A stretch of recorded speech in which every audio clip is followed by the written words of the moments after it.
ஆரோனுடைய வாழ்க்கையை நாம் சற்று தியானிக்கும் போது, ஆரோன் ஆதாமிலிருந்து அவன் 16வது தலைமுறையில் பிறந்தவன். ஆரோனுக்கு தன்னுடைய வாழ்க்கையில் தன்னுடைய சகோதரனாகிய மோசையோடு இணைந்து ஊழியம் செய்வதற்கும் அந்த ஊழியத்தினால் வரக்கூடிய நன்மைகளை அனுபவிப்பதற்கும் ஆண்டவர் உதவி செய்தார். இஸ்ரவேல் மக்களுக்கு அநேக நேரங்களில் எதிர்வினையாற்றிக் கொண்டிருந்த எகிப்தினுடைய பார்வோனுக்கு முன்பாக சவால் நிறைந்த ஒரு தேவ மனிதனாக கர்த்தர் அவனை பயன்படுத்தினார். ஆண்டவர் பயன்படுத்தின விதங்கள் ஆச்சரியமானது. ஆண்டவர் பயன்படுத்தினதான அந்த கிரியைகள் மேலான ஒன்று. ஆண்டவர் மலைக்கு அழைத்து கொண்டு போய், நான் காண்பிக்கும் மாதிரின்படியே நீ செய்ய கவனமாக இருப்பாயாக என்று ஆண்டவர் சொல்லி, மோசேக்கு ஆசரிப்பு கூடாரத்தினுடைய அருமையான திட்டத்தை அவனுக்கு ஆண்டவர் கொடுத்தார். God have given a blueprint of the tabernacle. இந்த மலையில் ஆண்டவர் அழகாக சொல்லி அனுப்பினார், நீ இதை செய்வதற்கு கவனமாக இருப்பாயாக, ஜாக்கிரதையாக இருப்பாயாக, இதில் எதுவும் மாறக்கூடாது. காரணம், இது நான் உனக்கு தரக்கூடிய மாதிரி. சில நேரங்களில் நம்முடைய ஆவிக்குரிய வாழ்க்கையில் கர்த்தர் தருகிற மாதிரியை பின்பற்றுவதற்கு ஆண்டவர் நமக்கு கிருபைகளை தருவாராக. ஆண்டவர் இவனுக்கு மாதிரியை கொடுக்கிறார். இந்த மாதிரியின்படி செய்ய கவனமாக இருக்க வேண்டும் என்று சொல்லி, ஒவ்வொரு பனிமுட்டுக்களுக்கும் ஆண்டவர் ஆவிக்குரிய அர்த்தத்தையும் தந்து அதை எப்படி செய்ய வேண்டும் என்று சொல்லி ஞானத்தையும் கிருபையும் கொடுத்து அதை ஆண்டவர் செய்ய வைத்தார். இப்பொழுது முதலாவது என்னுடைய செய்தியினுடைய முதல் பகுதியை கவனமாக கேட்க விரும்புகிறேன். இஸ்ரவேல் ஜனங்கள் தேசத்திற்கு அவர்கள் போகும்போது 70 பேர் 72 பேர் என்று சொல்லப்படுகிறது. இவர்கள் அனைவரும் தேவன் கொடுத்த, தேவன் தனக்கென்று வாக்களித்த தேசத்தில் இருந்து அவர்கள் எகிப்து தேசத்திற்கு போகிறார்கள். 430 வருடங்கள் அடிமையாகப்பட்ட ஒரு தருணம். அவர்களுடைய அடிமை போன்ற வாழ்க்கை வாழும்போது அவர்கள் பெருகுகிறார்கள், பலுகுகிறார்கள், பூமியை நிரப்புகிறார்கள். இப்பொழுது ஆண்டவருடைய வார்த்தை வருகிறது, என் ஜனங்களை போகவிடு என்கிறதான ஒரு மாபெரும் சத்தத்தோடு இவன் பார்வோனுக்கு முன்பாக நிற்கிறான். இவன் பார்வோனுக்கு முன்பாக நிற்கும் போது அவர்களுடைய வயது 80, 83. இவர்களுடைய நடுத்தர வயதில் போய் நின்று ஆண்டவர் சொன்ன வார்த்தையை அவர்கள் பயங்கரமாக அவர்களுக்கு சொல்லுகிறார்கள், என் ஜனங்களை போகவிடு. Let my people go and worship the Lord in the land which God have promised to our people. எங்களுடைய ஜனத்திற்கென்று அவர்கள் கொடுத்த இந்த தேசத்திற்கு நாங்கள் ஆராதனை செய்வதற்கு நீர் எங்களை அனுப்ப வேண்டும். தடை செய்கிறான். வழக்கம் போலவே அவனுடைய தடை, வழக்கம் போலவே ஜனங்களை மிரட்டி பார்க்கிறான். ஆனால் கடைசியில் ஆண்டவர் வல்லமையாக பயன்படுத்த ஆரம்பிக்கிறார். இப்பொழுது ஆசாரியத்துவம் அங்கே இல்லை. ஊழிய முறைமை என்று முழுமையாக வகுக்கப்படாத ஒரு நேரம். இப்பொழுது ஆண்டவருடைய எண்ணத்தில் உதித்த ஒன்றை ஆண்டவர் தெளிவாக செயல்படுத்த ஆரம்பிக்கிறார். அப்பொழுது ஆண்டவர் ஆரோனையும் மோசையும் பார்த்து ஒரு கேள்வி கேட்கிறார், உங்களிடத்தில் இருப்பது என்ன? What is in your hand? உன் கரங்களிலே இருப்பது என்ன என்று அவன் கேட்ட பொழுது அவன் சொல்லுகிறான், எங்களிடத்தில் இருப்பது கோல். இன்றைக்கு நான் உங்களோடு பேச வேண்டியது ஆரோன்ஸ் ஸ்டாஃப், ஆரோனுடைய கோல். உங்களிடத்தில் இருப்பது என்ன? எங்களிடத்தில் இருப்பது இந்த கோல் தடி மாத்திரம்தான் இருக்கிறது. இதை கீழே போடு, அது பாம்பாக மாறுகிறது. அவர்களும் செய்கிறார்கள், இவர்களும் செய்கிறார்கள், எல்லாம் சரிசமமாக வேலை நடந்து கொண்டிருக்கிறது. ஆண்டவர் சொன்னார், இதை எடுத்துக்கொண்டு உன்னுடைய ஊழியங்களை நீங்கள் செய்ய ஆரம்பிங்கள் என்று சொல்லுகிறார். நன்றாய் கவனித்துக் கொள்ள வேண்டும். ஆண்டவர் அவர்களுக்கு முதலாவது கொடுத்த அந்த கோலானது அவர்கள் ஏற்கனவே அவர்கள் மேய்ப்பர்கள் கோசான் தேசத்திலே வாழ்ந்து கொண்டிருந்த பொழுது அவர்களுக்கு கொடுக்கப்பட்ட பணி, அவர்கள் செய்து பெருகின பணியானது எங்கு பார்த்தாலும் ஆடுகள் மாடுகளை அவர்கள் மேய்த்து கொண்டிருந்த ஒரு காலம் அது. இப்பொழுது அவருடைய கரத்தில் இருக்கக்கூடிய கோலானது சாதாரண கோல். மற்றவர்கள் நினைத்திருக்க கூடும் இது மந்திர கோலாக இருக்கலாம் என்று. இந்த கோலை நீட்டும் பொழுது அற்புதங்கள் நடைபெறுகிறது என்று நினைத்துக் கொண்டிருக்கலாம். ஆனால் ஆண்டவருடைய பார்வையில் அந்த கோலுக்கு மாற்றாக ஆண்டவர் மனதில் உதித்தது ஒன்று. இப்பொழுது இந்த கோலை எடுத்துக்கொண்டு அவர்கள் போகிறார்கள், அற்புதங்களை அவர்கள் செய்கிறார்கள், அற்புதங்கள் நடைபெறுகிறது. அதற்கு பின்பு அதை குறித்து யாரும் எவரும் பேசவில்லை. அநேக நேரங்களில் நம்முடைய வாழ்க்கையில் நமக்கு இருக்கக்கூடிய சூழ்நிலைகள், நமக்கு இருக்கக்கூடிய தொழில் அனுபவங்கள், நமக்கு இருக்கக்கூடிய சில யதார்த்தமான சூழ்நிலைகளை மனதில் வைத்துக் கொண்டு, ஆண்டவரே இதுதான் என் வாழ்க்கையில் எல்லாம், இதுதான் என் வாழ்க்கைக்கு தந்தது, இது நீர் தந்தது என்று சொல்லி ஒரு ஓரமாக அமைதியாக இருப்போம் என்று சொன்னால் ஆண்டவர் அந்த தடியோடு கோலோடு நம்முடைய ஊழியத்தை முடித்து விடுவார். நாம் அதற்கு மேல் செல்ல முடியாத அளவிற்கு தேவனுடைய கிரியைகளை மட்டுப்படுத்தக்கூடிய அளவிற்கு நாம் மாறிவிடுவோம். ஆனால் ஆண்டவருக்கு மகிமை உண்டாவதாக, ஆண்டவர் ஆரோனை கையில் எடுக்கிறார். இப்பொழுது அவர்கள் புறப்பட்டு வருகிறார்கள். புறப்பட்டு வந்த சூழ்நிலையில் ஒரு வருடம் ஆகிறது. தண்ணீர் எல்லாம் அவர்களுக்கு கிடைக்கிறது. இப்பொழுது ஆண்டவருடைய உள்ளத்தில் ஒரு அருமையான திட்டம் ஒன்று சேர்கிறது. அது என்னவென்றால், இதுவரையிலும் என் மக்கள் தானாக முறைப்படி அவர்கள் பலியிட்டுக் கொண்டு இருந்தார்கள். ஆனால் தேவனுக்கும் மனிதனுக்கும் இடையிலே பேசுவதற்கு, பரிந்து பேச வேண்டும் என்பதற்கு ஆண்டவர் ஒருவனை தெரிந்து கொள்ள வேண்டும் என்று அவருடைய ஆதீனத்தில் அவர் தெரிந்து கொண்டார். இன்றைக்கு தேவனுடைய பிள்ளைகளாக இருக்கக்கூடிய நீங்கள், கர்த்தருடைய பிள்ளைகளாக இருக்கக்கூடிய நீங்கள் ஏதோ சாதாரண விசுவாசியாக, சாதாரண ஊழியராக இருக்க வேண்டிய அவசியம் இல்லை. மனிதனுக்காக, ரட்சிக்கப்படாத மக்களுக்கு, இயேசுவை அறியாத மக்களுக்கு, கர்த்தரை இன்னும் புரியாத மக்களுக்கு, இயேசுவின் நாமம் செல்லாத இடங்களுக்கு அதை காட்டி கொடுத்து ஆண்டவருக்கும் மக்களுக்கும் இடையிலே ஒரு பாலமாக இருக்க ஆண்டவர் நம் ஒவ்வொருவரையும் பயன்படுத்துவாராக. நீங்கள் பயன்படுத்தப்பட வேண்டிய ஆட்கள். இந்த கோல், மேய்ப்பனுடைய கோல் பொதுவாகவே 5 அடி உயரம் இருக்கும். இந்த கோலை கொண்டு ஆகாரங்களை பறித்துக் கொண்டிருப்பான். ஆடுகளுக்கு தேவையான ஆகாரம், ஏதாவது காத்துக்கொள்ள வேண்டும் என்று சொல்கிறான ஒரு கோல் அது.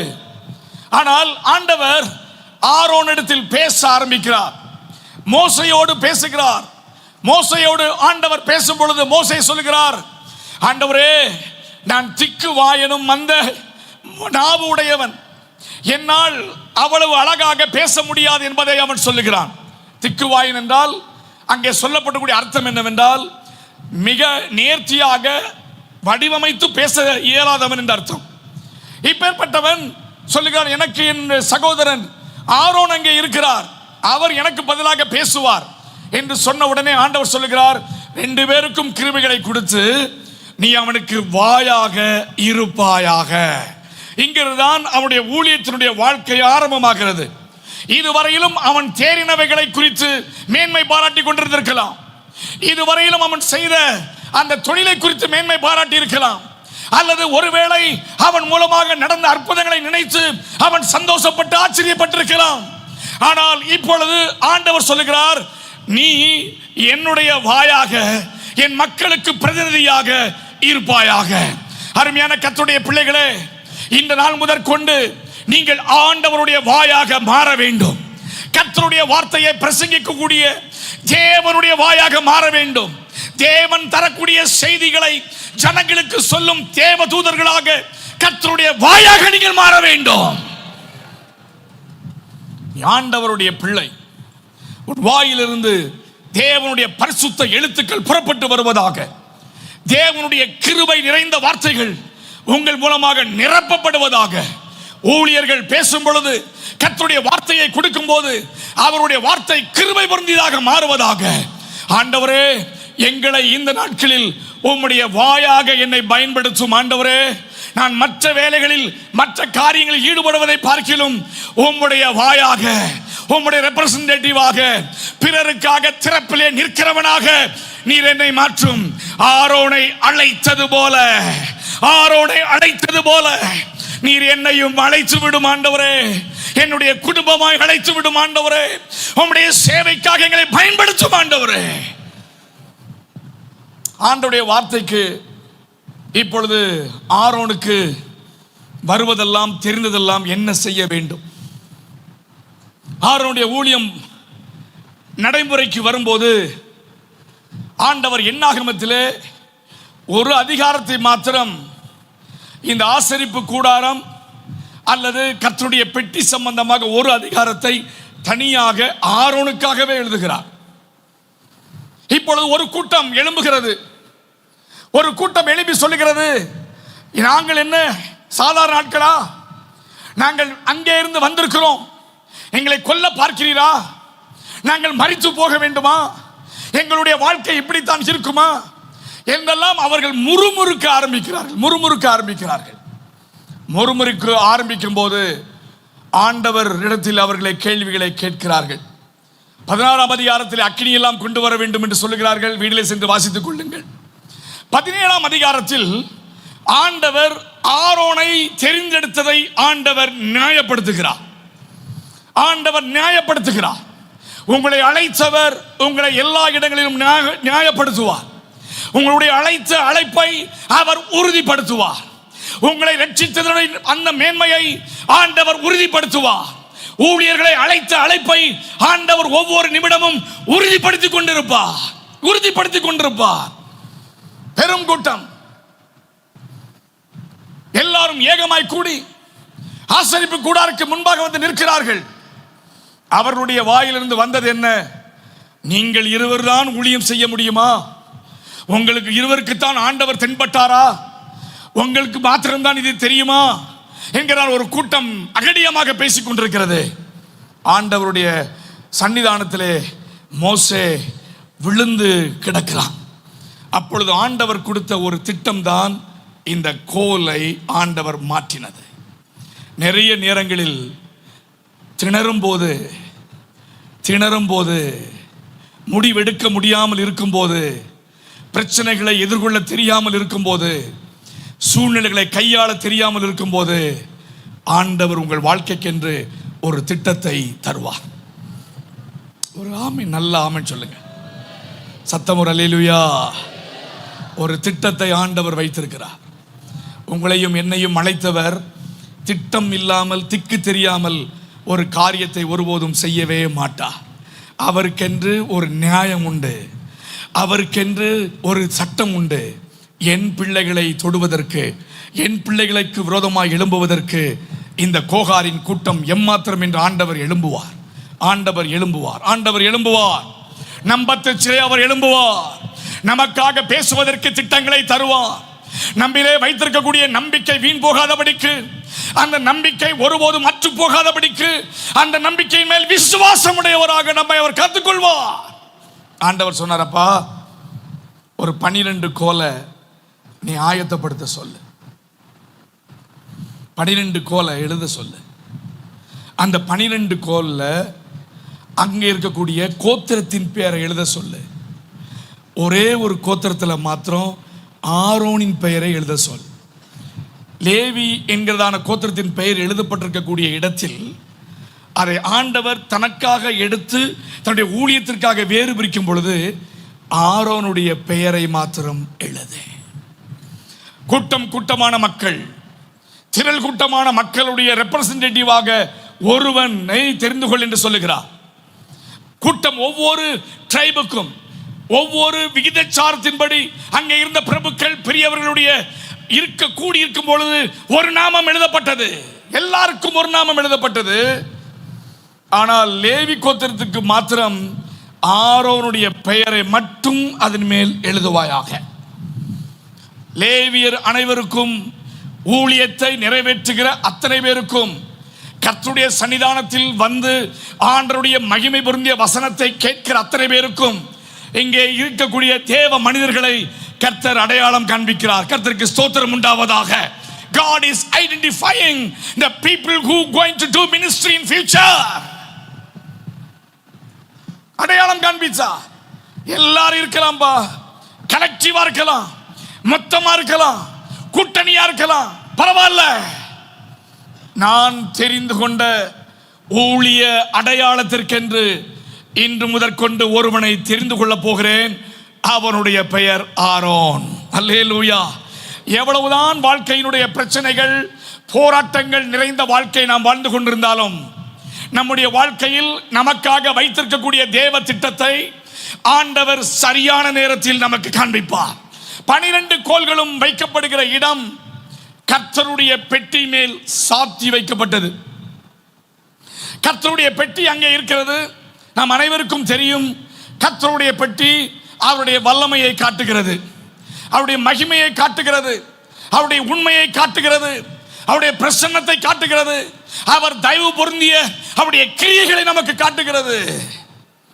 இப்பொழுது ஆசாரியத்துவத்தினுடைய முறையை வகுத்து கொடுக்கிறார் கர்த்தர். நன்றாய் கவனியுங்கள். இதுவரையிலும் அவர்களுக்கென்று ஒரு சிறப்பான வழிபாட்டு நேரடி முறைமைகள் இல்லை, நடத்துவதற்கென்று முறைமை இல்லை. இப்பொழுது பல லட்சம் மக்கள் கூடிவிட்டார்கள். இவர்களுக்கு ஆராதனைகளை ஒழுங்கு செய்து என் சமூகத்திலே வந்து நிற்பதற்கென்று ஆண்டவர் ஆரோனை தெரிந்து கொண்டார். வாசித்து பாருங்கள். லேவியனுடைய கோலின் மேல் ஆரோனின் பெயரை எழுத கடவாயாக. ஆரோனின் பெயரை எழுத கடவாயாக. ஒன்றை சொல்ல விரும்புகிறேன். உங்களுடைய குடும்பத்திலும் கோத்திரத்திலும் கர்த்தர் உங்களுடைய நாமத்தை மாத்திரம் எழுதி இந்த கூடாரத்துக்குள் கொண்டு வந்திருக்கிறார். உங்களுடைய பெயரை மாத்திரம் ஆண்டவர் தனியாக பிரித்து அநேகருக்கு ஆசீர்வாதமாக வைத்திருக்கிறார். அநேக மத்தியிலே கர்த்தர் உங்களை உயர்த்துவதற்கு உங்கள் நாமம் தனியாக எழுதப்பட்டிருக்கிறது. உங்களுடைய பெயர்கள் ஜீவ புஸ்தகத்தில் எழுதப்பட்டதற்காக நாம் ஆண்டவருக்கு நன்றி செலுத்த வேண்டும். எழுதப்பட்டது கோல், வாதுமை கோல், செத்து போன கோல். செத்து போன கோல். Dead staff became a walking stick. அதாவது உதவாத செத்து போன கட்டையானது நடமாடும் அருமையான மரமாக மாறினது. எப்படி என்று சொல்ல விரும்புகிறேன். ஆண்டவர் சொன்னார், நீ சந்திக்கும் ஸ்தானமாகிய சாட்சி பெட்டிக்கு முன்னே அவைகளை வைக்க கடவாயாக. 12 கோலை எடுத்தாச்சு. 12 கோலுக்கும் பெயர் எழுதியாச்சு. 12 கோலையும் எடுத்துக்கொண்டு வந்து சாட்சியின் பெட்டிக்கு மேல் அருகாமையில் அதை சாட்சி வைக்கிறார்கள். கர்த்தருடைய பிள்ளையே, எவ்வளவுதான் ஆரவாரங்கள் நாம் செய்தாலும், எவ்வளவுதான் நம்முடைய வாழ்க்கையின் சூழ்நிலைகளை அறிந்து நாம் செயல்பட்டாலும், ஒரு பிரச்சனைகள், பாடுகள், வேதனைகள், மறுக்க முடியாத சூழ்நிலைகள் வரும் பொழுது நாம் வர வேண்டிய ஒரு இடம் கர்த்தருடைய பிரசன்னம். ஒரு ஆமீன் சொல்லுங்க பார்க்கலாம். 12 கோல்கள் வைக்கப்படுகிறது. நன்றாக கவனித்துக் கொள்ளுங்கள். எத்தனை பேர் இருக்கிறார் என்பது முக்கியம் அல்ல. ஆரோனுடைய உள்ளத்திற்குள் என்ன ஓடி இருக்கும், மோசேயுடைய உள்ளத்திற்குள் என்ன ஓடி இருக்கும். மற்றொரு பக்கம் அந்த 12 கோத்திரத்துடைய மக்களுடைய எண்ணம், ஓட்டம் எப்படி இருந்திருக்கும்.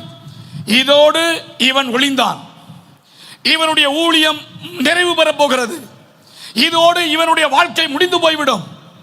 ஒரு பக்கம் மோசேயும் ஆரோனும் நினைத்திருப்பார்கள், இல்லை ஆண்டவரே, என்னுடைய வாழ்க்கையில் அழைத்தவர் நீர் என்றால் இந்த ஊழியத்தை தொடர்ந்து செய்வதற்கு நீர் எனக்கு கிருபை தருவாயாக என்று கேட்டிருக்க முடியும். ஜெபித்திருப்பான், ஆண்டவரை முறையிட்டிருப்பான். 2 பக்கத்திற்கும் இடையிலே ஒரு கடுமையான போட்டி. அதற்கு எடுக்கப்பட்ட நேரம் ஒரு ராத்திரி மாத்திரமே. ஒரு ராத்திரி மாத்திரமே. இரவு இரவு விடிந்தால் ரிசல்ட்.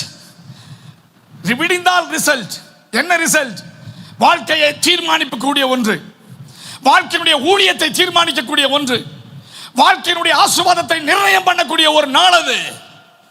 மோசேயினுடைய இருதயத்திலும் ஆரோனுடைய இருதயத்திலும் பற்பல எண்ணங்கள் ஓடிக்கொண்டே இருக்கும். அப்பொழுது நான் தெரிந்து கொண்ட கோல் துளிர்க்கும். இப்படி இஸ்ரவேல் புத்திரர் உங்களுக்கு விரோதமாய் முறுமுறுக்கிற அவர்கள் முறுமுறுப்பை என்னை விட்டு ஒளிய பண்ணுவேன் என்றார். இங்க ரிசல்ட் வந்துட்டு ஆண்டவர் சைலண்டா சொல்லிட்டாரு, நீ பயப்படாத, அங்க போய் வை, அது துளிர்க்கும், அது உனக்கு மட்டும் தெரியட்டும், துளிர்த்த பின்பு நீ சொல்லு, இதோட அந்த பிரச்சனை முடிவுக்கு வரும். கர்த்தருக்கு ஸ்தோத்திரம் உண்டாவதாக. மெல்லிய சத்தத்தில் ஆண்டவர் உங்களோடு இடைபடும் பொழுதெல்லாம் உங்களை கைவிடாமல் நெகிழ விடாமல் தான் அவர் பேசுவார். உங்களுக்காக பரிந்து பேசுவார். அவர் வலது பார்சத்தில் அமர்ந்து கொண்டு உங்களுக்காகவும் எனக்காகவும் இன்னும் பரிந்து பேசிக்கொண்டே இருக்கிறார். அவரே நம்முடைய பிரதான ஆசாரியனாக இருக்கிறார். நல்ல கரங்களை தட்டி ஆவி நிரம்பி சொல்லுங்க, ஆண்டவரே நீதான் ஆண்டவரே பிரதான ஆசாரியன், நீதான் ஆண்டவரே பிரதான ஆசாரியன். ஆண்டவரே எங்களுக்கு கொடுக்கப்பட்ட பிரதான ஆசாரியனே, எங்களுடைய கண்ணீர்கள், கவலைகள், வேதனைகள் எல்லாவற்றையும் உம்மிடத்தில் அறிக்கை பண்ண பண்ண பண்ண அவைகளை எடுத்துக்கொண்டு போய் எங்களுக்காக பரிந்து பேசுகிறவரே உமக்கு நன்றி. பரிந்து பேசுவதற்கு ஆண்டவர் நமக்கு தந்திருக்கக்கூடிய கிருபை என்ன? பரிந்து பேசுவதற்கு என்று ஆண்டவர் நமக்கு கொடுக்கக்கூடிய பெரும் கிருபை அவருடைய அற்புதமான அபிஷேகங்கள். இப்பொழுது நம்முடைய சப்ஜெக்டுக்கு வருவோம். துளிர்க்கும்படி செய்தார் என்று சொல்லி எல்லாரும் காத்துக்கிட்டு இருக்காங்க. நல்ல கவனிங்க, ஆசரிப்பு கூடாரத்திற்குள்ள எல்லாரும் அனாவசியமா போக முடியாது. உங்களுக்கு இதை குறித்து நல்ல மேன்மையான பிரசங்கங்களை நீங்க இங்க இருந்து கேட்டிருப்பீங்க.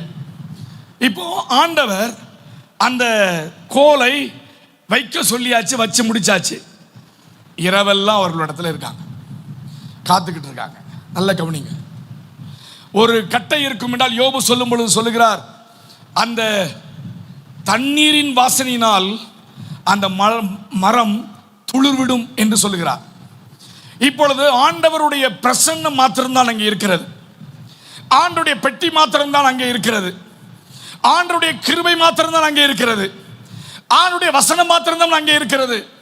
அவருடைய மேலான கிருபை அங்கே தங்கி இருக்கக்கூடிய இடத்தில் அவர்கள் கொண்டது வைக்கும் போது சாதாரணமாக உலக பிரகாரமாக சிந்தித்து பாருங்கள். அவர்கள் வைத்த அந்த கோல் சில அதிக நீட்டம் உடையதல்ல, அது அதிகபட்சம் 3 அடி 3.25 அடி தான் இருக்கணும். கர்த்தருடைய பெட்டி அதை விட கொஞ்சம் பெருசு, அவ்வளவுதான். இப்போ இந்த கோலை அவர்கள் வைத்த போது அந்த கோலுக்கு ஆதாரங்கள் இல்லை. அந்த கோலானது மண்ணில் ஊன்றப்படவில்லை. அந்த கோலானது சார்த்தி வைக்கப்படுகிறது. அந்த கோலுக்கு தண்ணீர் இல்லை, அதற்கு தேவையான சூரியன் இல்லை, அதற்கு தேவையான போசாக்கு இல்லை. அதை பல நாட்களாக அந்த கோலை கொண்டவர்கள் தண்ணீர் ஊற்றி வளர்க்கவும் இல்லை. ஒரே நாளில் ஒரு மாபெரும் அற்புதத்தை ஆண்டவர் இந்த உலகத்திற்கு காட்டி தான் யார் என்பதை அவர் நிரூபித்தார். அநேக நேரங்களில் நம்முடைய வாழ்க்கையில், பாஸ்டர் என் குடும்பத்திற்கு தேவையான வசதிகள் இல்லை, என் குடும்பத்திற்கு தேவையான வாய்ப்புகள் இல்லை, தண்ணீர் ஊற்றுவதற்கு ஒருவரும் இல்லை, ஆண்டவரே அதை காப்பாற்ற ஒருவரும் இல்லை, என் வாழ்க்கை மந்தமான நிலைமையில் இருக்கிறது, என் ஊழியத்தில் நான் விரும்புகிற எந்த ஒரு நல் வாய்ப்பையும் என்னால் பெற முடியவில்லை, என்னை கை நீட்டி பேசுகிறார்கள், என்னை துன்பப்படுத்துகிறார்கள், என் ஊழியத்திற்கு விரோதமாக எழும்புகிறார்கள், நான் ஜெபிக்கும் பொழுது எழும்புகிறார்கள், கொக்கரிக்கிறார்கள். ஆண்டவர் சொன்னது, அந்த கோலை கொண்டு வந்து என் பிரசன்னத்தில் வை. தண்ணீர் வேண்டாங்கிறத பத்தி நீ கவலைப்படாத, மண் இல்லைங்கிறத பத்தி நீ கவலைப்படாத, சூரியன் இல்லைங்கிறத பத்தி கவலைப்படாத, எல்லாவற்றையும் உருவாக்கினவர் நார் என்பதை மாத்திரம் அறிந்து கொள்ள வேண்டும். அல்லேலூயா. எல்லாவற்றையும் உருவாக்கினவர் கர்த்தர். அவருக்கு தெரியும் எதை எப்படி எந்த இடத்துல சரியாக செய்ய முடியும் என்று ஆண்டவருக்கு தெரியும். இதுவரையிலும் பெரிய கோலை வைத்திருந்தவனுக்கு அந்த கோலினுடைய அளவு சிறிதாகிறது. இப்பொழுது பெரிய கோல் வச்சிருக்கணும், ஆடு மாடெல்லாம் விரட்டிட்டு இருந்த கோல் இப்போ ஆண்டவர் சொல்றார், இல்லப்பா, இதுதான் உன்னுடைய வாழ்க்கையின் அடையாளத்தின் கோல். இதுவரையிலும் இந்த அடையாளம் எவருக்கும் கொடுக்கப்படவில்லை, இதுவரையிலும் அந்த நாமம் எவருக்கும் கொடுக்கப்படவில்லை, இதுவரையிலும் அந்த வார்த்தை எவருக்கும் கொடுக்கப்படவில்லை. கொடுக்கப்படாத ஒன்றை உனக்கு நான் தந்து உன்னுடைய பெயரையே நான் மாற்ற விரும்புகிறேன், உன்னுடைய முகவரியை மாற்ற விரும்புகிறேன். இதுவரையிலும் நீ சாதாரண மனிதனாக இருந்த உன்னை இப்பொழுது என்னுடைய ஜனங்களுக்கு, என்னுடைய மக்களுக்கு பிரதிநிதியாக கர்த்தருடைய வார்த்தையை கொடுக்கிறவனாக, கர்த்தருடைய ஆலோசனையை பெறுகிறவனாக, காலா காலத்திற்கும் இந்த உலகம் முடியும் வரையும், அவருடைய வருகை வரைக்கும் உன்னுடைய நாமம் இந்த உலகத்தில் சொல்லப்படும்.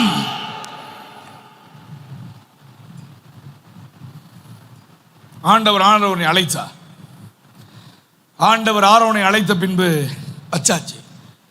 இப்போ அந்த கட்டையை காலையில் போய் பார்க்கணும். காலையில் போய் பார்க்குறாங்க.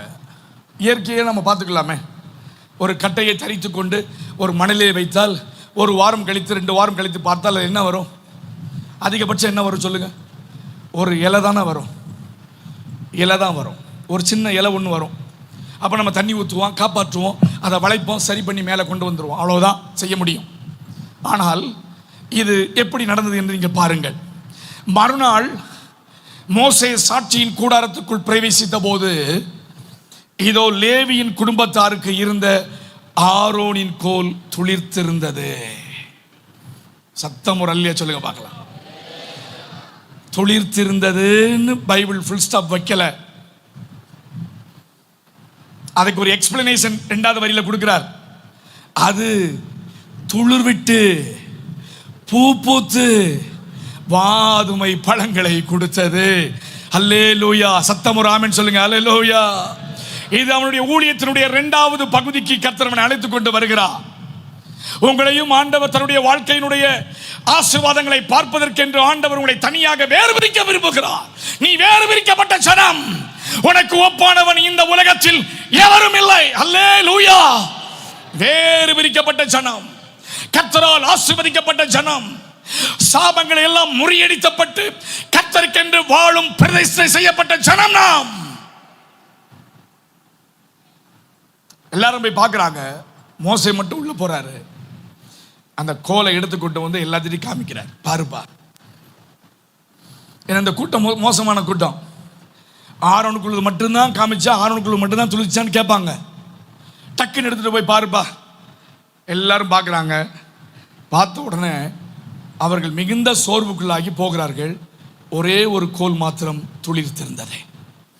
அருமையான கர்த்தருடைய பிள்ளையே, நீ தேவ சமூகத்திற்குள் வரும்பொழுதெல்லாம் உங்களுடைய வாழ்க்கையை பரிசீலனை செய்து, உங்களுடைய வாழ்க்கையை தேவ சமூகத்திற்கு வரும்பொழுதெல்லாம் உங்களுடைய வாழ்க்கையை உய்த்து ஆராய்ந்து பார்ப்பீர்கள் என்று சொன்னால் உங்கள் வாழ்க்கை துளிர்விடும்.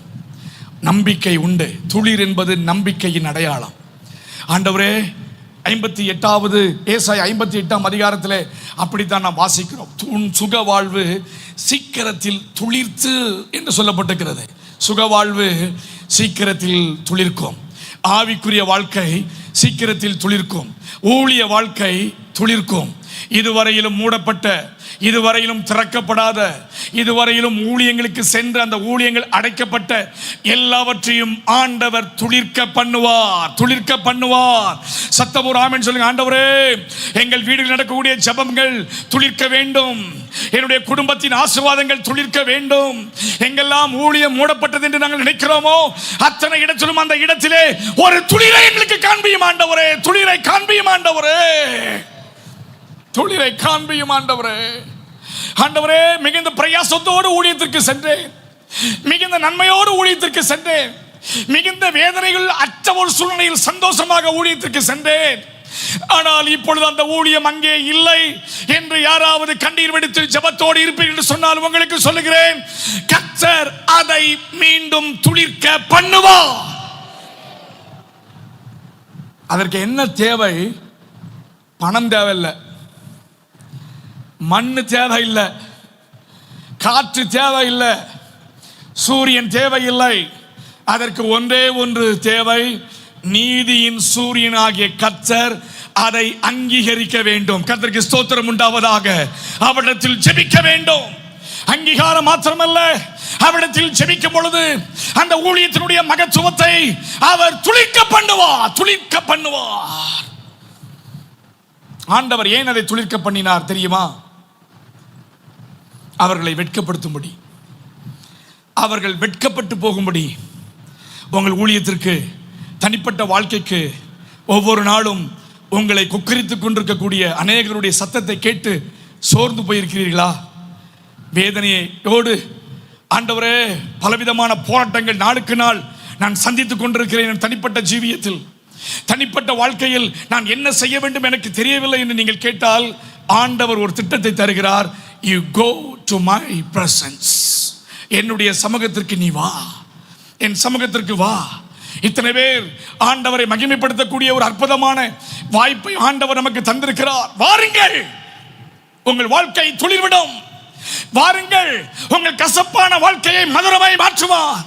வாருங்கள், கர்த்தரிடத்தில் சாய்ந்திருங்கள். அவர் மீண்டும் மீண்டும் உங்கள் வாழ்க்கையை துளிர்விட பண்ணுவார். துளிர்விட்டா மட்டும் பத்தாதுங்க, அது இலை முதல்ல வந்துட்டு ப்ராசஸ் சரிதான். ஆண்டவர் ப்ராசஸை மாத்தல.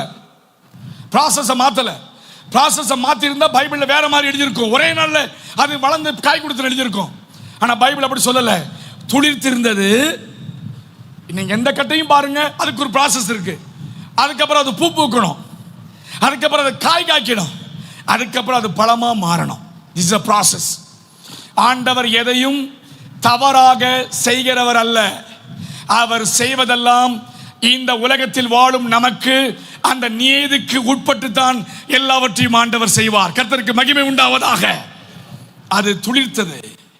ஊழியம் துளிர்த்திருக்கிறதா? ஆண்டவரே, என் ஊழியம் துளிர்த்திருக்கிறது. ஆண்டவரே, என் ஊழியத்தின் மேன்மையை பார்க்கிறேன். ஆண்டவரே, என் குடும்பத்தின் மேன்மையை நான் பார்க்கிறேன். இப்பதான் ஆண்டவரே 2 இலை துளிர்த்திருக்கு. ஆண்டவரே, இப்பதான் ஆண்டவரே 2 ஆத்துமாக்கள் எங்க வீட்டில் வந்து ஜெபம் பண்றாங்க. இப்போது ஆண்டவரை 2 ஆத்துமாக்களை நான் கண்டுபிடித்திருக்கிறேன். இப்பொழுதுதான் 2 இடங்களிலே ஊழியத்தை ஆரம்பித்திருக்கிறேன். இப்பொழுதுதான் 2 பேர் ரட்சிக்கப்பட்டிருக்கிறார்கள் என்ற அற்புதமான செய்தி ஆண்டவர் உங்களுக்கு தருவாராக. துளிர்விடும், துளிர்விடும்,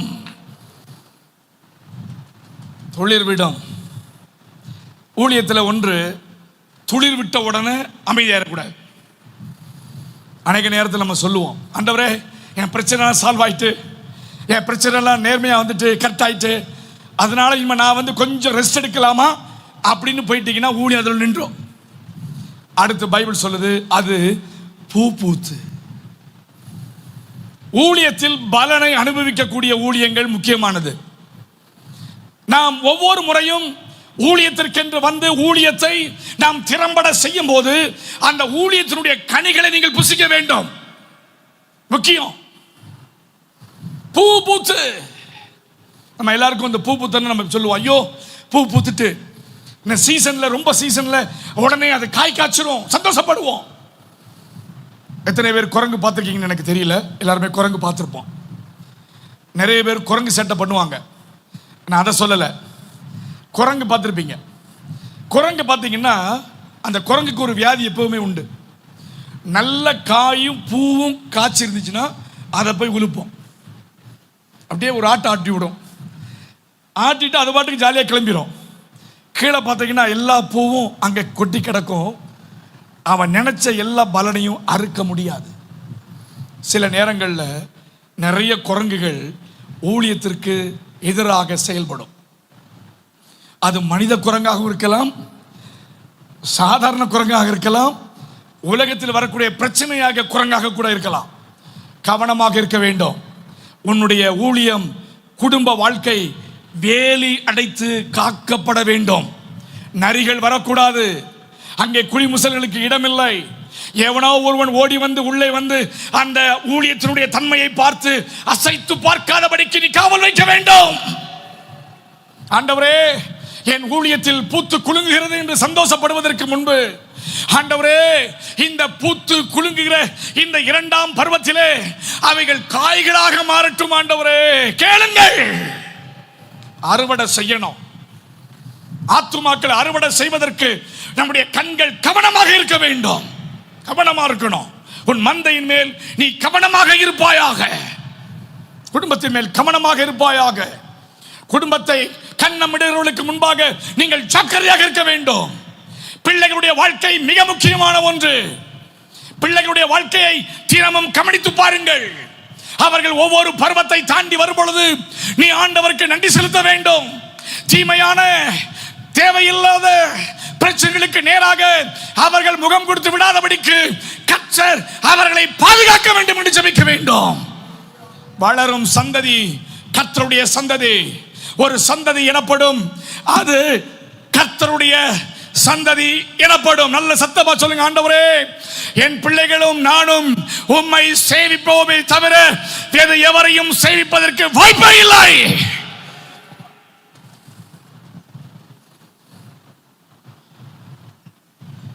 உங்க பிள்ளைகள் எல்லாம் இலைகள் விட்ட உடனே சந்தோஷப்படக்கூடிய நேரத்தில் அவர்கள் பூத்து குலுங்குகிறதை பார்த்து, யாக்கோபே நீ பூத்து குலுங்கிடுவாய். பார்க்க ரொம்ப நல்லா இருக்கும். நீங்க ரோட்டோரங்களை பாருங்க, நல்ல மரம் இருக்கும். சில மரங்களை பார்த்துருப்பீங்க, அதனுடைய பூ ரொம்ப அழகா கவர்ச்சியா இருக்கும், கலர் கலரா இருக்கும். அந்த மரத்தை பார்த்தாலே நமக்கு புரியும், வா எவ்வளவு அழகானது என்று சொல்லுவோம். அதனுடைய பூக்கள் அதில் இல்லை என்றால் அது வெறும் மொட்டை மரமாக மாறிவிடும். கவனிங்க, இப்பொழுது இரண்டாவது பருவம், அது காய்க்கிற பருவம். ஊழியத்தை பாதுகாக்கணும். சொல்லுங்க, ஆண்டவரே என் மந்தையை, என் சபையை, ஊழியத்தை, அப்போஸ்தலருடைய உபதேசத்தை நான் காத்துக்கொள்வேன். சத்தமா சொல்லுங்க பார்க்கலாம், இது முக்கியமான ஒன்று. உபதேசத்தை காத்துக்கொள்ள வேண்டும், வசனத்தை காத்துக்கொள்ள வேண்டும், வசனத்திற்குரிய ஒவ்வொரு ஐக்கியத்தையும் பாதுகாத்துக் கொள்ள வேண்டும். ஆரோனே, ஆரோனே நீ நினைப்பது போல் அல்ல. ஆரோன் மக்களே, நீங்கள் மற்றவர்கள் நினைப்பது போல் அல்ல.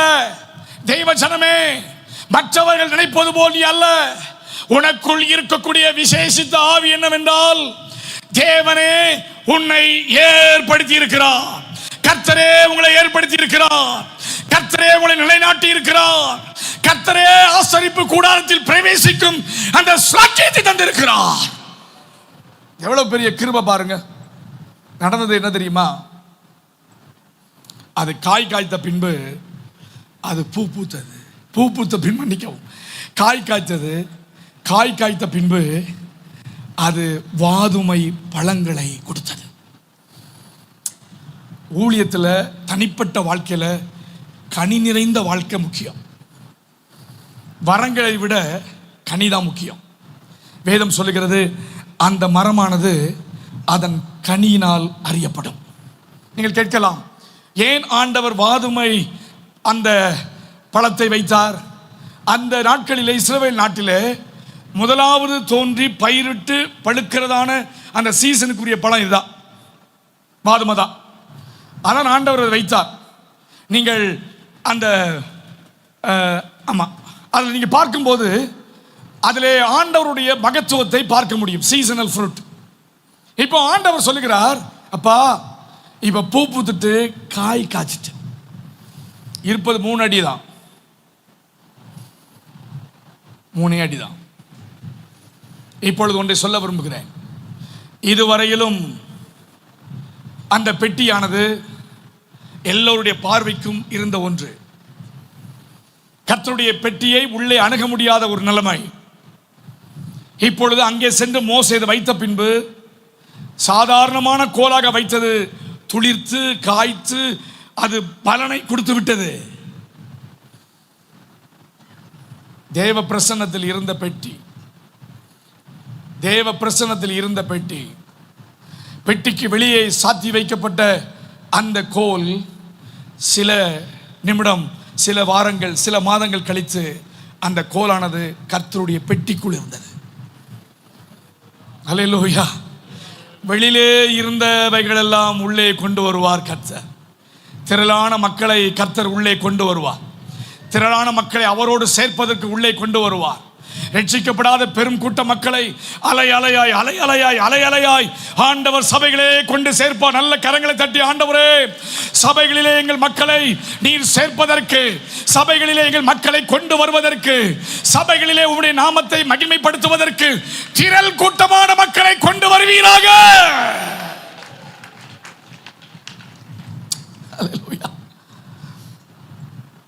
சில நேரங்களில் நம்முடைய வாழ்க்கையில், ஆண்டவரே நான் வெளியே தான் எப்பவுமே இருக்கணுமா? எல்லாரும் கேட்பீங்க, பாஸ்டர் ஆசாரியன் மட்டும்தான் உள்ள போகணுமா? பிரதான ஆசாரியன் தான் உள்ள போக முடியுமா? ஆமா, வேற யாரும் போக முடியாதா? எபிரேயர் 9ஆம் அதிகாரத்துக்கு வந்தால் ஆசரிப்பு கூடாரத்தினுடைய அந்த முறைமையை ஆண்டவர் முற்றிலுமாக மாற்றி வைக்கிறார். அதை வீடுகளில் சென்று வையுங்கள், பார்த்துக் கொள்ளுங்கள். கர்த்தருடைய பெட்டி மாத்திரம் இருக்கக்கூடிய இடத்தில் அங்கே விளக்கு இருக்கிறது, மற்றவர்களெல்லாம் அங்கே அடுத்தடுத்து இருக்கிறது. இதற்கு பிரதானமாக அந்த திரைச்சீலை கிழிந்தது, அது இருதரத்தாரையும் உண்டாக்கினது. எல்லோரும் சேர்ந்து கர்த்தரை துதிக்க ஒரு வாய்ப்பை ஆண்டவர் ஏற்படுத்தினார். இப்பொழுது ஒன்றை சொல்ல விரும்புகிறேன். ஆரோன் ஊழியர்களுக்கு அடையாளம், ஊழிய தன்மைகளுக்கு அடையாளம், பரிசுத்தவான்களுக்கு அடையாளமாக ஆண்டவர் ஆரோனை வைத்திருக்கிறார். இந்த ஆரோனை நாம் ஏற்று அவனுடைய வழியிலே நடந்து கர்த்தர் நமக்கு காண்பிக்கும் ஊழியத்தை நிறைவேற்றுவதற்கு ஆண்டவர் கிருபை தருவது போல நம்முடைய பிரதிநிதியாக எல்லா மக்களும் பிரதிநிதித்துவம் பெறும்படியாக ஆரோனின் கோலை கர்த்தருடைய பெட்டிக்குள் வைத்தார். அதுக்கு முன்னாங்க இல்ல. பெட்டிக்குள் இருந்த 3 முக்கியமானவைகள் உங்களுக்கு தெரியும். என்னெல்லாம் இருந்தது? ஆரோனுடைய துளிர்த்த கோல், பொன் பாத்திரத்தில் கிண்ணத்தில் வைக்கப்பட்ட மன்னா, கர்த்தர் கொடுத்த கற்பலகைகள். இந்த 3 மிக முக்கியமான ஒன்று. ஏன் அது துளிர்க்க வேண்டும்? ஏன் அந்த கோல் துளிர்க்க வேண்டும் என்று நீங்கள் கேட்டால் சொல்ல விரும்புகிறேன். எப்படி அது துளிர்க்க முடியும் என்றால், கர்த்தருடைய வார்த்தை அங்கே இருக்கும் என்றால் அது துளிர்க்கும். தேவனுடைய வார்த்தை நமக்குள் இருந்தால் அது துளிர்க்கும். நன்றாய் கவனியுங்கள். நான் இப்படி சொல்ல விரும்புகிறேன். எங்கெல்லாம் தேவனுடைய வாக்குத்தத்தங்கள் நமக்கு கிடைக்கப்பெற்றதோ, எப்பொழுதெல்லாம் கர்த்தருடைய வார்த்தை நமக்கு ஆண்டவர் தந்தாரோ, அத்தனை வார்த்தையும் இன்றைக்கும் அது துளிர்க்கும், முளைக்கும், பலன் கொடுக்கும். ஒரு நல்ல உதாரணத்தை சொல்ல விரும்புகிறேன். அமிலேக்கியர் ஆபிரகாம் காலத்திலே எல்லா துறவுகளையும் தூர்த்து போட்டார்கள். உங்களுக்கு தெரியும். தூர்த்து போட்ட பின்பு அங்கே தண்ணீர் இல்லை, எல்லாம் காலியாக்கப்பட்டது, ஒன்றுமில்லை. ஈசாக்கின் காலத்திற்கு வரும்பொழுது அவைகள் மீண்டும் சரிப்படுத்தப்படுகிறது, அவைகளெல்லாம் நேர்படுத்தப்படுகிறது. அதை சொல்லி முடித்த பின்பு வேதம் சொல்கிறது, அந்த வருடத்தில், எந்த வருடத்தில்? அது எல்லாம் சரி பண்ணப்பட்ட வருடத்தில் ஈசாக்கு விதை விதைத்தான். அது 100 மடங்கு பலன் கொடுத்தது. சத்தம் ஒரு ஆமென் சொல்லுங்க பார்க்க. 100 மடங்கு, 100 மடங்கு. ஆண்டவரே, என் ஊழியத்தில் 100 மடங்கு பலனை நான் அனுபவிக்க எனக்கு உதவி செய்ய. நல்ல கரங்களை தட்டி சொல்லுங்க. ஆண்டவரே, 100 மடங்கு. நல்ல ஜெபம் பண்ணுங்க, கொஞ்ச நேரம் ஜெபம் பண்ணுங்க. 100 மடங்கு, 100 மடங்கு. அந்த வார்த்தையை சொல்லுங்க. ஆண்டவரே, 100 மடங்கு பலன், 100 மடங்கு பலன், 100 மடங்கு பலன், 100 மடங்கு பலன் ஆண்டவரே உண்டாகட்டும். சில இடங்களுக்கு நீங்க போனீங்கன்னா, ஊழியத்துக்கு போகும்போது, சில இடங்களுக்கு போகும்போது நமக்கு பயம் வரும். சில ஆட்களை பார்த்தா பயம் வரும். அடி வயிற்றுல ஒரு மாதிரி இருக்கும். ஒரு நபரை சந்திக்க போனால் ஒரு பயம் இருக்கும். ஒரு தெருவுக்குள்ளே போனால் சின்ன பயம் இருக்கும். ஐயோ, இவன் எதுவும் கேட்டுவானோ, ஊழியத்தை குறித்து எதுவும் பேசுவானா, இவன் எதிர்ப்பு தெரிவிப்பானா, ஆண்டவரே எனக்கு தெரியலையப்பா அப்படின்னு யாரோ கலக்கத்தோடு நீங்கள் இருந்தீங்கன்னா, உங்களுக்கு நல்ல வார்த்தையை சொல்லிட்டு போகிறேன். உங்கள் ஊழியம் துளிர்க்கும், உங்கள் குடும்பங்கள் துளிர்க்கும், உங்களுடைய பிள்ளைகள் துளிர்த்து எழும்புவார்கள். மலட்டு கற்பங்கள் இயேசுவின் நாமத்தினாலே துளிர்ப்பதாக. மலட்டு கற்பங்களை ஆண்டவர் இப்பொழுது அதை சீர் செய்வாராக. குழந்தை பாக்கியத்தோடு, குழந்தை பாக்கியம் அற்றிருக்கக்கூடிய குடும்பத்திற்காக ஒன்றை சொல்லிவிட்டு செல்கிறேன். கர்த்தர் வரும் கற்ப உற்பத்தி காலத்திலே உங்களுடைய குடும்பத்தை கட்டி எழுப்புவார். அதன் மூலமாய் நீங்கள் ஸ்திரீகள் ரட்சிக்கப்படுவீர்கள். துளிர்க்கும், துளிர்க்கும், கரிஞ்சு போகாது, கரிஞ்சு போகாது. நாம் ஆரோனின் சந்ததி கரிந்து போக மாட்டோம், கருகி போக மாட்டோம், இடையிலே முறிக்கப்பட்டு போய்விட மாட்டோம். நமக்கு பூத்து குலுங்குகிற பூக்களானது இடையிலே ஒன்றுமில்லாமல் போய்விடாது. அதை நான் பார்ப்பேன். சொல்லுங்க, ஆண்டவரே என் ஊழியம் பெறுகிறதை பார்ப்பேன், என் பிள்ளைகள் ஆசீர்வதிக்கப்படுகிறதை பார்ப்பேன், என்னுடைய தொழில்கள் ஆசீர்வதிக்கப்படுகிறதை பார்ப்பேன், என் சபை வளர்கிறதை பார்ப்பேன், என் சபையில் தேவனுடைய திட்டம் நிறைவேறுகிறதை பார்ப்பேன், என்னால் ஆன அனைத்து காரியத்தையும் செய்வதை என் கண்ணால் பார்ப்பேன் பார்ப்பேன் பார்ப்பேன். அதுதான் துளிர். ஏதோ வந்துட்டு ஊழியம் செஞ்சுட்டு தேங்க்யூ ஆண்டவர்னு சொல்லிட்டு போகக்கூடாது. நின்று சாதிக்கணும். குடும்பத்தினுடைய மேன்மையை நீ பார்க்கணும். இடை மரணங்கள் இல்லை. உன்னுடைய பூர்ண வயது வரையிலும் பூர்ணமான கர்த்தருடைய மகிமையினால் நீ தலை துவங்கி செழித்திருக்க வேண்டும். இது ஆண்டவர் விரும்புகிறார். ஆண்டவர் விரும்புகிறார். இதைத்தான் ஆண்டவர் நமக்கு தெளிவாக தன்னுடைய வார்த்தையின் மூலமாக அவர் நமக்கு பேச விரும்புகிறார். காய்ந்து போன அல்லது வெட்டப்பட்டு இருந்த ஒரு கோல் இப்பொழுது நடமாடும் மரமாக மாறுகிறது. கோலுக்கும் மரத்துக்கு வித்தியாசம் உண்டு, அப்படிதானே? ஹலோ, என்ன வித்தியாசம்? ஒரு கட்டையை விட்டுங்க, அதுக்கு பெயர் குச்சி, கோல், கம்பு என்று சொல்லுவோம். அதில் இலை வந்து காய் காய்ச்சி பழம் வந்துட்டுனா அதுக்கு பேர் என்ன? சொல்லுங்க சொல்லுங்க. மரம்.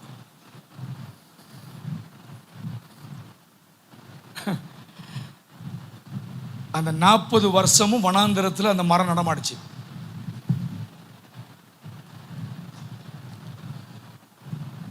தாவீதின் காலம் வரையிலும் அது வருது, நடமாடிக்கிட்டே இருக்கு, நடமாடிக்கிட்டே இருக்கு.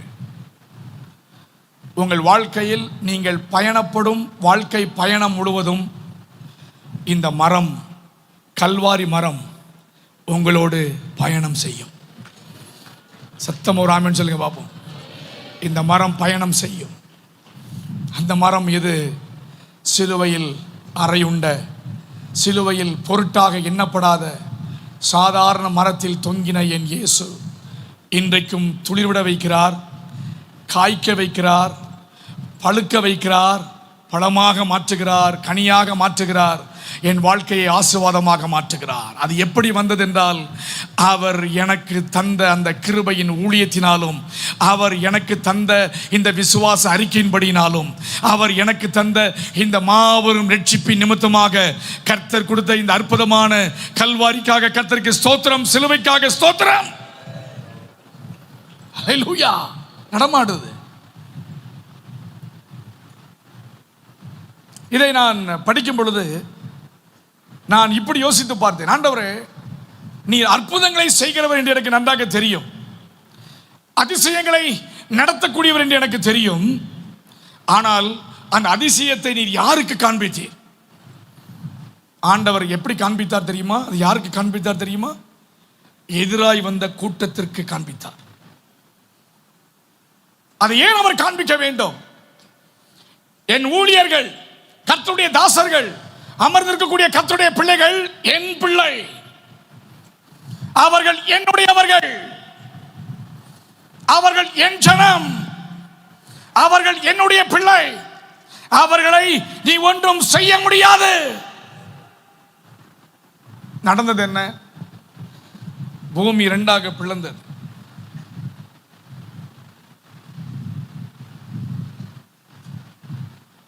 கூட்டமான கூட்ட மக்கள் அங்கே போனார்கள். பூமி தன் வாயை மூடினது. கர்த்தருடைய பிள்ளையே, உங்களுக்கு விரோதமாக எழும்புகிற எந்த நாவையும் நீ குற்றப்படுத்துவாய். தைரியமாக ஆண்டவரை மகிமைப்படுத்த பழகுங்கள். ஆண்டவரே, எல்லாம் துளிர் விட்டுட்டு, ஆண்டவரே கனி கொடுத்தாச்சு, ஆண்டவரே என் வாழ்க்கையை நீர் நடத்திட்டீர் ஆண்டவரேன்னு சொல்லிட்டு போயிட்டே இருங்க. கர்த்தருடைய மகிமையை உங்கள் வாழ்க்கையில் பார்க்க முடியும். துளிர் விடுவதல் என்பது, அவனுடைய கோல் துளித்தது என்பது ஒரு புதிய ஆரம்பத்தின் அடையாளம். It is a beginning of new things. புதியவற்றின் ஆரம்பம். இதுவரையிலும் ஆசாரியத்துவ ஊழியம் இல்லை. ஆசாரியத்துவம் என்று அழைக்கப்படுவதற்கென்று எந்த ஒரு நாமமும் கொடுக்கப்படவில்லை. ஆண்டவர் சொன்னார், உன் சகோதரனாகிய ஆரோன் அவன் பிரதான ஆசாரியனாக இருப்பானாக, அவனுடைய பிள்ளைகள் கர்த்தருடைய சமூகத்திலே ஊழியம் செய்வார்களாக. நம்முடைய பிள்ளைகளுக்காக நாம் அதிகமாக ஜெபம் பண்ணணும். ஒரு 2 நிமிஷம் கை உயர்த்திக்கோங்க. பிள்ளைகளுக்காக ஜெபம் பண்ணணும். உங்களுடைய பிள்ளைகளெல்லாம் கையில் எடுங்க. வாலிபர்களை கர்த்தர் தொடணும். அப்பா, இந்த வாலிப கூட்டம் உம்மை தேடணும் ஆண்டவரே. வாலிப பெண் பிள்ளைகள் உம்மை தேடணும் ஆண்டவரே. வாலிப பெண் பிள்ளைகள், வாலிப தம்பிமார்கள் கர்த்தரை அறியும் அறிவினால் நிரப்பப்படுகிறத பார்க்கணும் ஆண்டவரே. அவர்களுக்குள் மேன்மை பொருந்திதான கிருபைகளை தரணும் ஆண்டவரே. எங்களுடைய பிள்ளைகள் உம்மை சேவிக்கிறதை தவிர வேறு எதையும் சேவித்து விடக்கூடாது ஆண்டவரே. உலகத்தை சேவித்து விடக்கூடாது, உலகத்தின் ஆசாபாசங்களை சேவித்து விடக்கூடாது, தேவையில்லாத பிரச்சனைகளுக்கு தங்களை முகம் கொடுத்து விடக்கூடாது, உலகத்தினுடைய வழியில் நடந்து விடக்கூடாது. உம்மை பின்பற்றுகிற வாலிபர்களை சபையில எழுப்பும் ஆண்டவரே.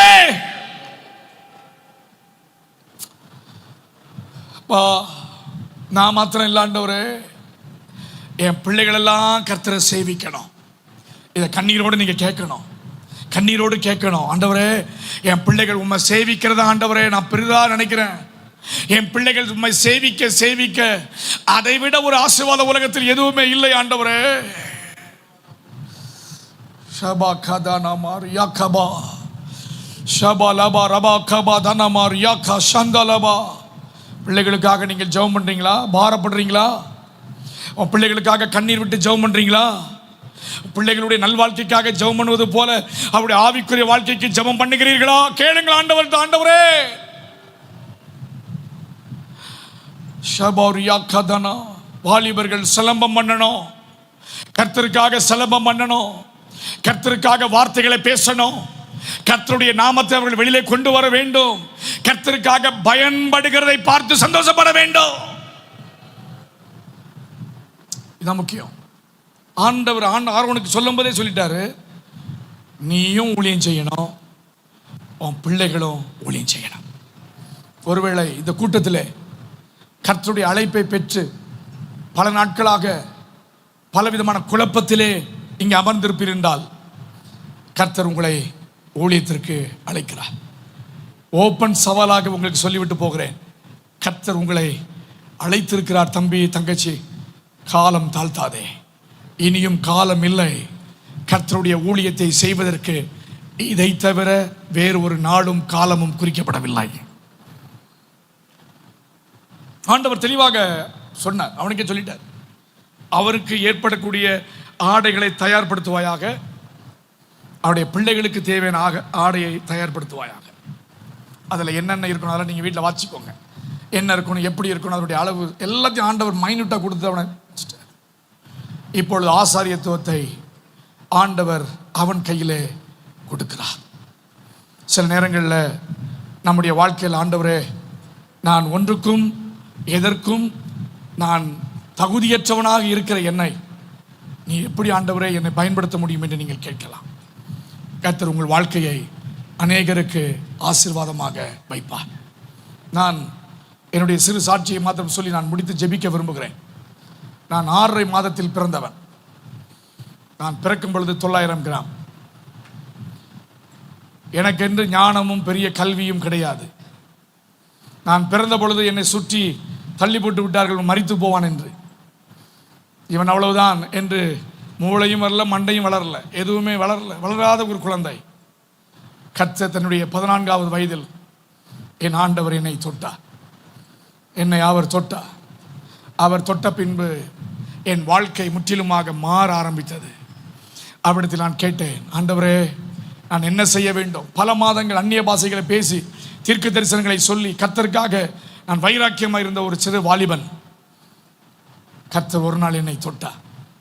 அவர் எனக்கு ஞானத்தை கொடுத்தார், விவேகத்தை கொடுத்தார், புத்தியை கொடுத்தார், படிக்க வைத்தார், கிருபையினால் நிரப்பினார்.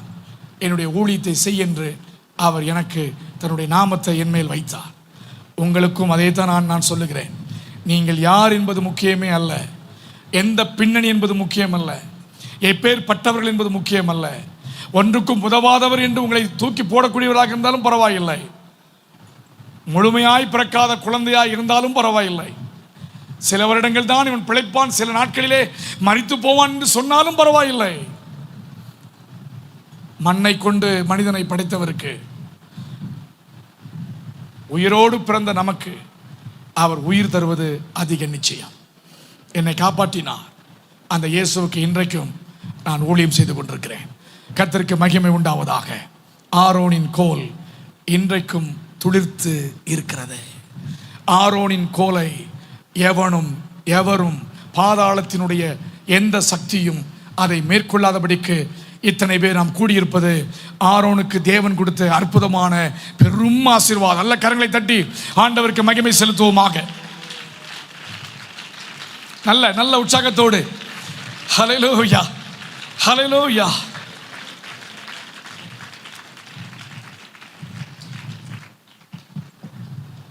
சங்கீதம் 133 ஆரோனுக்காகவே ஆண்டவர் ஒரு 3 வார்த்தையை வைக்கிறார்.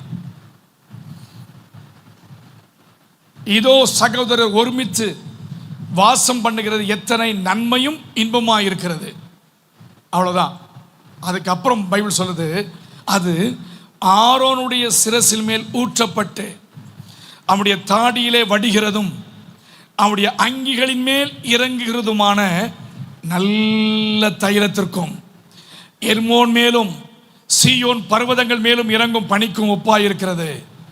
அங்கே கர்த்தர் என்றென்றைக்கும் ஆசீர்வாதத்தையும் ஜீவனையும் கட்டளையிடுவார். நல்ல சொல்லுங்க ஆமென் அல்லேலூயா. வசனத்தை படிக்கும் பொழுது 2 காரியத்தை சொல்லி நான் முடிக்க விரும்புகிறேன். ஜெபம் பண்ணணும்னு விரும்புகிறேன். ஒன்று, சகோதரர்களாகிய நாம் கூடி வருவது என்பது ஊழியத்தை குறித்து பேசுவதற்கு. சகோதரர்களாகிய நாம் கூடி வருவது கர்த்தர் நம்மை நடத்தின விதத்தை விவரிப்பதற்கு. நாம் எல்லோரும் சேர்ந்து வரும்பொழுது நமக்கு எல்லோருக்கும் ஊழியத்திற்கும் ஊழியத்தினுடைய அதிகாரங்களுக்கும் சகோதரராய் மூத்த சகோதரராய் இருக்கக்கூடிய ஆரோனை அங்கு குறிப்பிடுகிறார். ஆரோனுடைய சிரசின் மேல் ஊற்றப்பட்ட தைலம். உங்கள் தலைகளிலே ஆண்டவருடைய வல்லமையான தைலம் இன்றைக்கு ஊற்றப்படும். அபிஷேகத்தினால் நிரப்பப்பட வேண்டும். தேவனுடைய அபிஷேகம் உங்கள் தலைமேல் ஊற்றப்படுகிறதை இன்னும் சில நிமிடங்களில் நீங்கள் பார்ப்பீர்கள். ஆண்டவரே, என் மேல் எனக்கென்று கொடுத்த தேவனுடைய அபிஷேகத்திற்காக நன்றி. இந்த அபிஷேகத்தினுடைய வார்த்தையினால் என்னை திடப்படுத்துவதற்காக உமக்கு ஸ்தோத்திரம்.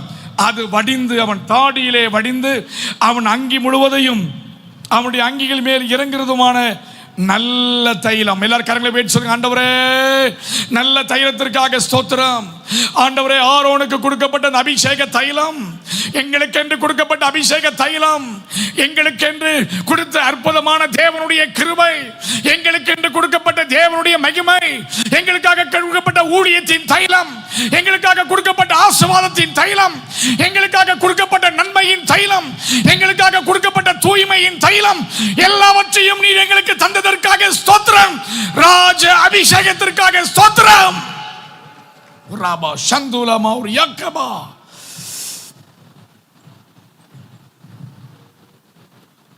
ஆண்டவர் உயிரோடு வாழ்ந்த நாட்களிலே பரிமள தைலத்தை கொண்டு வந்து அவளுடைய பாதங்களிலே ஊற்றி தன்னுடைய மயிரினால் அவள் துடைத்தாள். வேதம் சொல்லுகிறது, அந்த அறை முழுவதும் பரிமளத்தினால் நிறைந்திருந்தது. இங்கே முதல் வசனத்தை பாருங்கள்.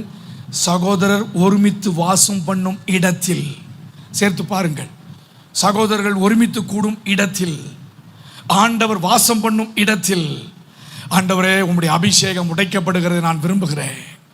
என்னுடைய வாழ்க்கையின் அபிஷேகம் இறங்கப்படுகிறதை விரும்புகிறேன். வாழ்க்கையினுடைய சூழ்நிலைகள் இறங்கப்படுகிறதை விரும்புகிறேன். நல்ல தைலத்திற்கு ஒப்பனையாக, நல்ல தைலத்திற்கு ஒப்பனையாக, அபிஷேகத்திற்கு ஒப்பனையாக, அபிஷேகமாக நீர் இறங்கி வந்ததற்காக உமக்கு நன்றி. எர்மோன் மேலும் சீயோன் பர்வதங்களின் மேல் இறங்கும் பனிக்கும் ஒப்பாயிருக்கிறது. அமைதி இறங்குவார். அவர் God is a God of gentle spirit. அழகாக இறங்குவார், நனைப்பார், தொடுவார், ஆசீர்வாதத்தினாலே நிறைப்பார். அங்கே என்றென்றைக்கும் ஆசீர்வாதத்தையும் ஜீவனையும் கட்டளையிடுவார். நல்ல கரங்களை தட்டி சொல்லுங்க, ஆண்டவரே துளிர்த்த இலையானது ஜீவனுடையது, துளிர்த்த இலையானது ஜீவனுடையது, துளிர்த்த அந்த இலைக்கு ஜீவன் இருக்கும் என்றால், அது வாதுமை பழங்களை கொடுக்கும் என்றால், அது எனக்கு ஆசீர்வாதம். ஆசீர்வாதம். ஊழியத்திலே பிள்ளைகளை பார்ப்பது முக்கியம். ஊழியத்திலே உங்கள் மூலமாக வரக்கூடிய பிள்ளைகளை கர்த்தருடைய நாமத்திற்கு மகிமையாக வளர்த்தெடுப்பது முக்கியம். உங்களை கொண்டு ஆண்டவர் செய்யக்கூடிய காரியத்திலே பலமான தேவனுடைய ஆவியை நீங்கள் பார்க்க வேண்டும். நிறைய நேரங்களில் நம்முடைய வாழ்க்கையில் சில சந்தேகங்களை சாத்தான் கொண்டு வருவான். அந்த கோலை குறித்து நான் ஆரம்பத்தில் சொன்னது போல, இப்பொழுது நான் எந்த கோலை எடுக்க வேண்டும்? கேள்வி. எந்த கோல் எனக்கு நியமிக்கப்பட்டது? முதலாவது வைத்திருந்த கோல் தற்காப்புக்காகவும் தன்னை பயன்படுத்திக் கொள்ளவும் பிறருக்காக வைக்கப்பட்ட கோலினுடைய ரூபத்தை ஆண்டவர் மாற்றுகிறார்.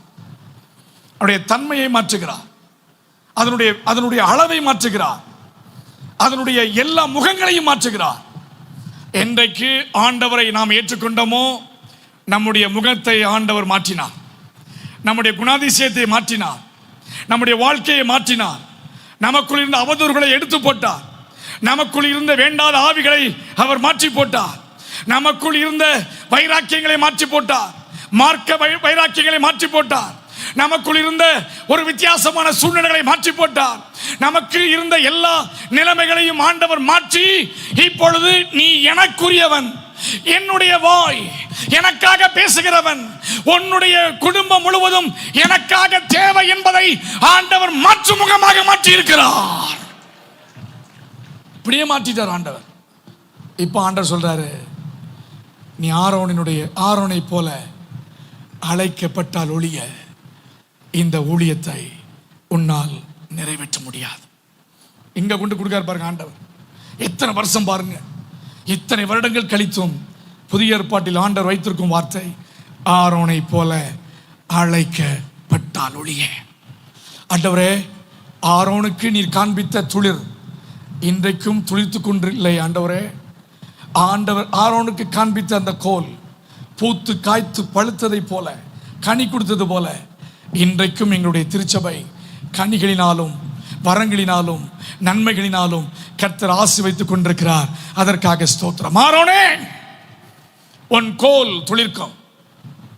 ஆரோனே, நீ பூத்து குலுங்குவாய்.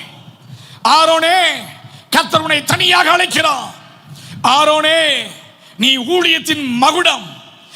ஆரோனே, உன்னை இந்த புதிய காலத்திற்கென்று ஆண்டவர் உருவாக்கி உன்னை ஆண்டவர் ஊழியத்திற்கு அழைக்கிறார்.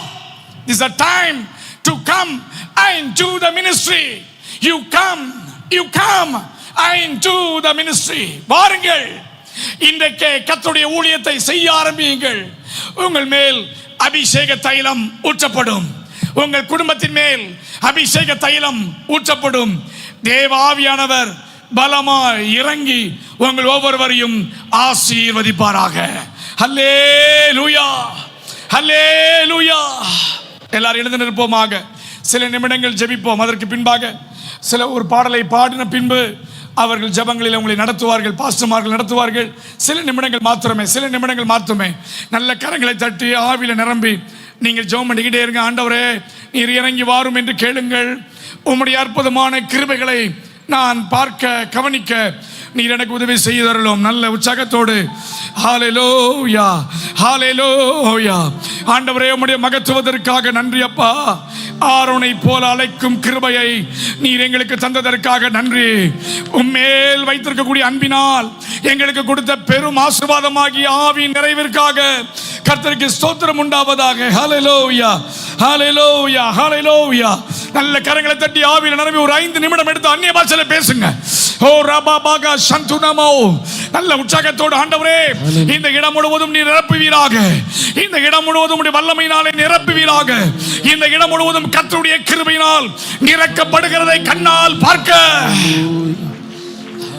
ஓ ரபாபா. அபிஷேகம் பெறாதவர்கள் இருப்பார்கள் என்று சொன்னால் இப்பொழுது ஆண்டவர் ஒவ்வொருவரையும் தொடுவாராக.